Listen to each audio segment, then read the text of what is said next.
Bus driver బస్సుని ఒక చోట ఆపి ప్రిన్సిపల్ దగ్గరికి వెళ్ళి గన్ గురి పెడతాడు. ఇక అతని చేతిలో గన్ని చూడగానే ప్రిన్సిపల్ మేడం గట్టిగా అరుస్తుంది.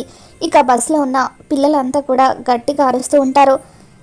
దాంతో ఆ బస్ డ్రైవర్ చూడండి, అందరూ సైలెంట్గా కూర్చోండి లేదంటే కాల్చి పడేస్తాను అని చెప్పి బెదిరిస్తూ ఉంటాడు. ఇక బస్ డ్రైవర్తో పాటు మరొక వ్యక్తి కూడా బస్ ఎక్కుతాడు.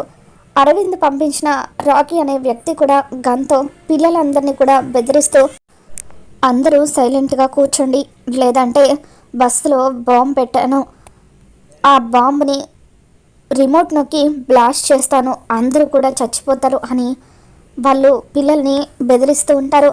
మరోపక్క అమర్ బస్ డ్రైవర్కి ఫోన్ ట్రై చేస్తూ ఉంటాడు. ఇక ఎంతకీ అతను ఫోన్ లిఫ్ట్ చేయకపోవడంతో ఇక తీవ్రవాదులే పిల్లల్ని టార్గెట్ చేసి తీసుకువెళ్లారని తెలుసుకుని అమర్ చాలా కంగారు పడుతూ ఉంటాడు. ఎవరెవరికో ఫోన్లు చేస్తూ ఉంటాడు.